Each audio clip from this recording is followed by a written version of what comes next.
You're watching Euronews tonight. I'm Mariam Zadi, and these are the headlines this hour. The battle for control of Mariupol continues. Russia claims 1,000 Ukrainian soldiers have surrendered.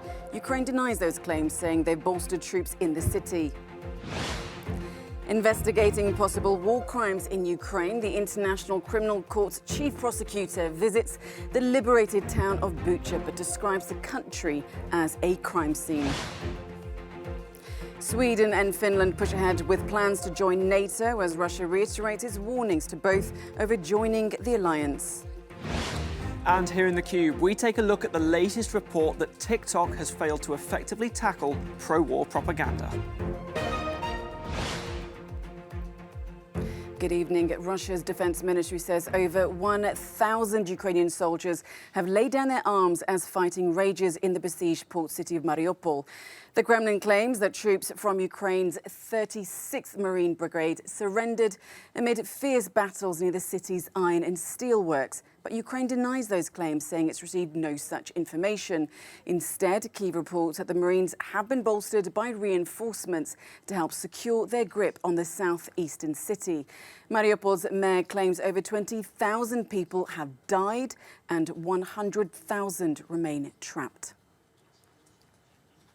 The International Criminal Court has described Ukraine as a crime scene following a visit to the devastated town of Bucha outside of Kyiv. The ICC chief prosecutor Karim Khan said he intended to piece together the fog of war as forensic teams begin investigations into atrocities committed in the town. Bodies of hundreds of civilians were discovered there following Russia's retreat. Khan met with officials in Kyiv to discuss the importance of accountability. Russia denies responsibility for the killings in Bucha, with President Vladimir Putin dismissing the reports as fake. Well, now I'd like to bring in our correspondent, Sasha Vakalina, who's, of course, monitoring the situation in Ukraine for us. Sasha, always good to have you on set with us. So the ICC chief prosecutor in Bucha today described what he saw as a crime scene. Now, we've seen all of these horrific, devastating images of the town. They seem to emerge day by day. Kyiv has made the recording of this evidence a priority, hasn't it? Absolutely, and this is why Kyiv said that they are cooperating and ready to cooperate with the ICC and other organizations in order to document that. Now, Ukraine is not a state party for the ICC, but previously, normally it should not have the ability to refer possible crimes to the court, but previously Ukraine said that they adopted a resolution accepting the ICC jurisdiction indefinitely from February 2014, and this is why this investigation is possible. Now, there's another report from the Organization for Security and Cooperation in Europe. They found clear patterns of violation of international humanitarian law by Russian forces in Ukraine, in the towns around Kyiv, where they're also investigating in parallel. And in this report, it's saying that, taken as a whole, the report documents the catalogue of inhumanity perpetrated by Russia's forces in Ukraine. Given these reports and the investigations, we have heard from the US President Biden, who said that he used the word genocide, and he was very clear because he was asked once again whether this is what he said. He said yes. After seeing the pictures and seeing the reports, this is the word he used.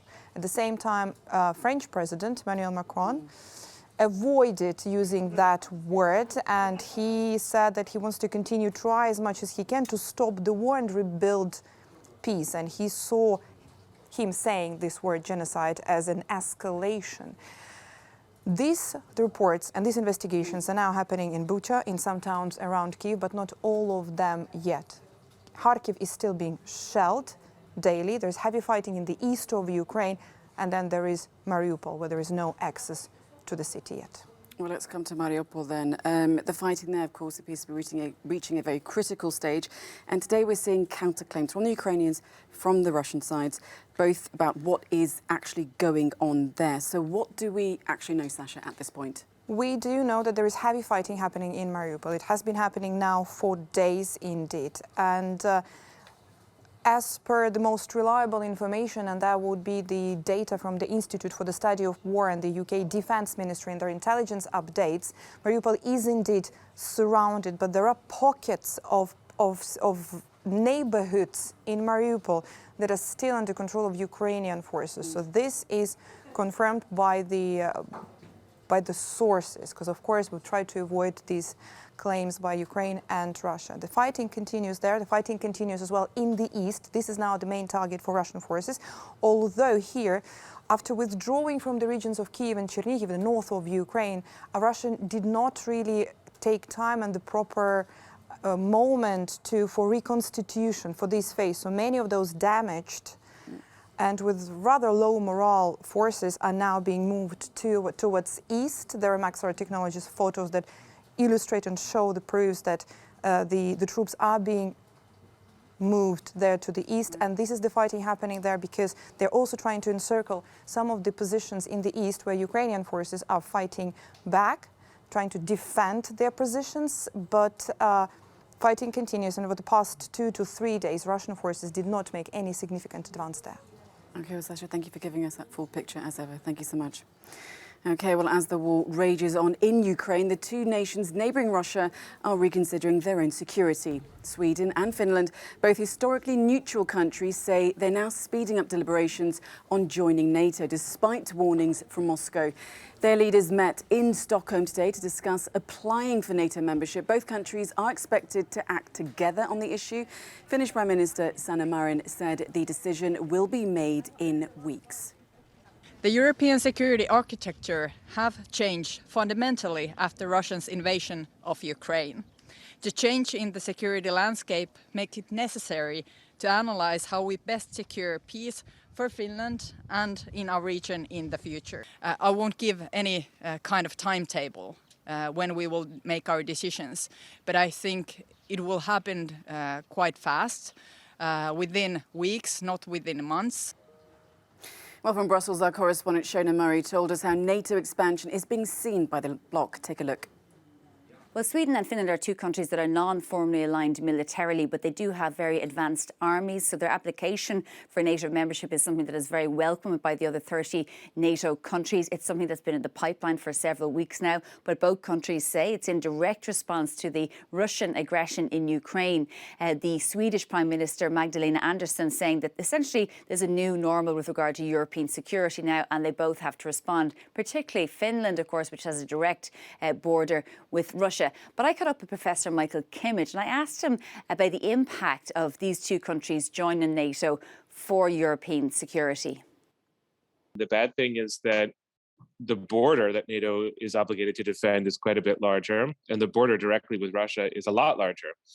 And so that's going to be a new strategic situation for NATO, and they're going to have to respond with new ideas and a new sense of how they function in Europe and how they function vis-a-vis Russia. But of course, Sweden and Finland are affluent countries with formidable militaries, and they bring a lot to NATO. They don't just bring new responsibilities to the alliance, they bring new capacities, new capabilities to the alliance. So NATO has just overnight, if all of this comes to pass, which I think it will, NATO has just overnight become a lot stronger. That was Professor Michael Kimmage from the German Marshall Fund on that decision today from Sweden and Finland to push forward with NATO membership. We should also point out that, of course, Russia has warned against those two countries joining NATO. And so even though there's a point to be made about strengthening European security at a time of war, there's obviously concerns about any implications or direct targeting from Russia to those countries, particularly in the cyber field. Well, for more on NATO expansion plans, let's bring in our correspondent, Galina Polanskaya. Galina, good to see you as always. So, as you were hearing there, Finland and Sweden, they're pushing ahead with their membership of the alliance. But how is Russia then reacting to that? Well, the Kremlin has warned, indeed, Finland and Sweden against joining NATO. President Putin's spokesperson Dmitry Peskov said that if it happens, it will not bring stability to the European continent. He has said that Russia believed that NATO is a tool which was sharpened for confrontation and not for bringing peace and stability. And he had also said earlier that if Sweden and Finland join NATO, Russia would have to rebalance the situation with its own measures. And Russia's foreign ministry spokeswoman also warned that there would be military and political consequences in case the two countries countries joined the bloc. Now, I've asked what does this really mean in reality. I've asked this question to Andrei Kartunov. He is the head of Russian International Affairs Council, close to the Kremlin think tank. So he said that if this happens, if Sweden and especially Finland join NATO, Russia would consider this as a significant change of the geostatic situation in the north of Europe. And he said that Russia will have to strengthen this area by deploying new military infrastructure along the Finnish border. Right, so quite a strong response there from Russia. But Glina, let's come to the situation inside Russia. We know, of course, inflation is expected to hit levels as high as 20% in Russia. President Putin was speaking today to reassure people that his government does have plans to deal with it. Let's listen in to what he had to say. As for Russian oil, gas and coal, we will be able to increase their consumption in the domestic market, stimulate the deprocessing of raw materials, and also increase the supply of energy resources to other regions of the world where they are really needed. So, Glina, then, is this a sign that along with sanctions and, of course, the war in Ukraine, that the Russian economy is taking a massive hit? Yes, indeed, inflation, prices are rising, and this is just the beginning. Russia's top auditor, Alexei Kudrin, today spoke at Russia's upper house of parliament, and he said that the economy of the country will need at least 2 years to adapt to the sanctions in case if they stay as they are at this moment. And he said that it would be just the first stage, as Russia will have to think how to replace many foreign goods and products. He also said that the standards of living will be really decreasing as long as the GDP decreases, and he said that the GDP of Russia will face the most significant fall since the years following the end of the USSR. He also said spoke about inflation and said that it could rise up to 20%, and of course this influences everything, and especially food prices. Today Russian central bank said that only this month the prices went up by 7.5%, and just imagine onions, for example, right now cost 50% more, and many other food products, which is also noticed and felt by many people, and of course first of all by those with low incomes. So not good signs there for the Russian economy. Glina Pronskaya, thank you, as always. Thank you so much. OK, well, we'll take a short break here, but still to come, we'll be discussing the partygate scandal in more detail with Conservative MP Sir Roger Gale. Can the UK Prime Minister ride out this storm? Stay tuned.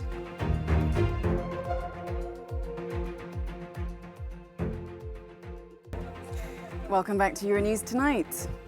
Now, it's been a low-profile day for British Prime Minister Boris Johnson and his Chancellor Rishi Sunak.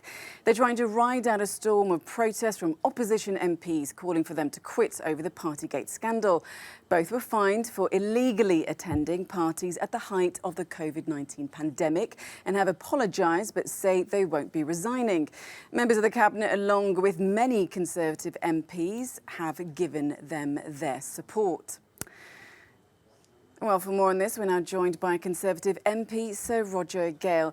Sir Roger, thanks for joining us on the programme tonight. So you, of course, submitted your vote of no confidence against Boris Johnson back in December. So despite him breaking the law at a time of a global health crisis, you now support him. Why? Quite simply, let me say straight away that the Prime Minister has broken the law. The Prime Minister has misled the House of Commons. And the anger of the public cannot be underestimated. Under normal circumstances, I would expect the Prime Minister to resign. But, and this is a very big but, we're facing the gravest crisis that Europe and probably the world has faced since 1945.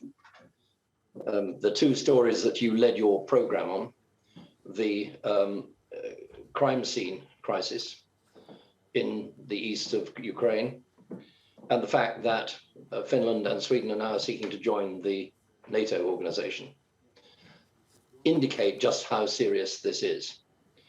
I don't believe that responsibly we can call for a leadership election in the middle of this international crisis. But so Roger, you know, understandably, this is a crisis. The war in Ukraine is important. It is devastating millions of people. But this wouldn't be the first time that the UK changed its Prime Minister during the war. So has Boris Johnson then lost his moral authority to hold the office of Prime Minister? I've heard the argument about changing Prime Ministers during wartime on a number of occasions now. It's true that at the start of the Second World War, we did change the Prime Minister, and Winston Churchill led the wartime government, and then himself was replaced. And it's also true that Margaret Thatcher, during the Gulf War, was replaced. But with respect, that was not, neither of those, in fact, had the potential to be a nuclear conflict. This, I think, is a difference of scale out of all proportion. And the United Kingdom, I believe quite rightly, has been showing a lead and has been the cement that's, to a large extent, with the United States, held the coalition in support of Ukraine and against Mr. Putin and his war crimes together. But Sir Roger, given the importance of the crisis... But Sir Roger, if I may interject there, given then the importance of this crisis that we're in, the potential for nuclear weapons to possibly be used, as you say, don't we then need a moral leadership, someone who can really lead this country and the world? Mariam, I believe that the time is going to come when the Prime Minister, this Prime Minister, will have to be replaced. But we're not talking about just a Prime Minister, we're talking about the stability of the United Kingdom government and our role within the coalition against Putin and in support of Ukraine. And for me, this is not a party political, it's much more important than either of those things. A leadership election in the United Kingdom, a contested leadership election, which this would be, will take 3 months. The next 3 months in the east of Ukraine, as again your lead item showed, are likely to be absolutely critical in the east of Ukraine. We cannot, I believe, have a lame duck Prime Minister leading a government at this particular moment in time. So while I stand by everything that I've said in the past about Mr. Johnson and the need to replace him, I don't believe that now is the right moment or the responsible moment to seek to do that. OK, well, Sir Roger, let's see what voters think when they go to the polls for local elections in May. We'll have to leave it there, but Sir Roger, thank you so much for joining us on Euronews tonight. Thank you so much. OK, well, despite implementing a content ban, the social media platform TikTok has once again been called out for exposing users in Russia to pro-war material and Kremlin propaganda. Matthew and our team in the Cube are here to unpick the latest study. Well, the majority of Western social media platforms that European users are familiar with, they have been blocked in Russia. However, TikTok, which is of course a Chinese-owned app, that is one of the few larger networks that remains. On March the 6th, TikTok announced that it would be preventing Russian users from either uploading new content or seeing videos from abroad. And at that time, there were concerns that this move would only allow Russian propaganda to continue to spread. And now a new study has found that users in Russia are in fact exposed to more pro-war content after these restrictions. This latest study was done by Tracking Exposed, a European non-profit. They have found that it wasn't actually until March the 25th that this TikTok ban on Russian content was implemented. And in this near 3-week period, researchers have found that the majority of war content seen by Russian users was in fact pro-war and pro-Russia. Hashtags like Putin top have continued to proliferate, while independent and foreign news coverage about things like the killings of civilians in Bucha, they have been missing. And Tracking Exposed says this is in contrast to what was happening on TikTok before this ban, when they said there was a relative balance of both pro and anti-war content. But their researchers have now found that pro-Kremlin accounts and even state media have inverted that balance and have exploited a TikTok loophole to continue to push the Kremlin's narrative. And this is, of course, going to be continuing because that content remains on TikTok for Russian users, as does anything that was uploaded before March the 6th. Here's what Tracking Exposed co-director Mark Fadul told theCUBE. Russian users do not have a balanced view on the conflict and do not have a view that is representative of the TikTok ecosystem as a whole, as other users around the world can get. And so they get a very one-sided perspective that very much aligns with the Kremlin's narrative. TikTok definitely has, in practice, become another channel for the Kremlin to promote their narrative and to propagate them. TikTok then accused of being opaque and inconsistent when it comes to implementing its content policies related to the war in Ukraine. We've reached out to the company for a response. They say that they have removed 40,000 pieces of content that violate their policies on harmful misinformation. But there are fresh questions now, Mariam, about whether platforms like TikTok are able to effectively stem the flow of misinformation, particularly when it comes to Russian users. And some might say that near 2 months into the war in Ukraine, the damage has already been done. Okay, Matthew, thank you for that update. Okay, well, we'll take a short break here, but do stay with us because we'll be taking a look at the final matchups in the Champions League quarterfinals, second legs. Stay tuned to Euronews.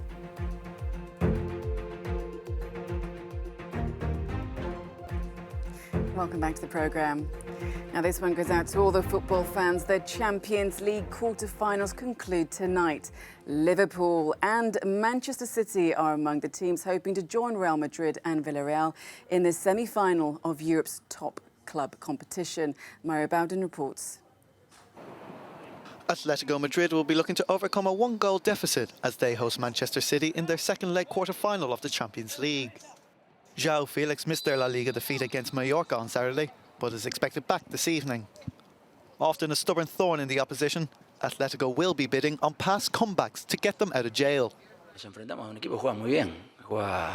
We are facing a team who play really well, with really good pace and positioning, very fast transitions and making the most of small spaces. But we have hope in what we can create. I think that what we accomplished in the past match gives us hope.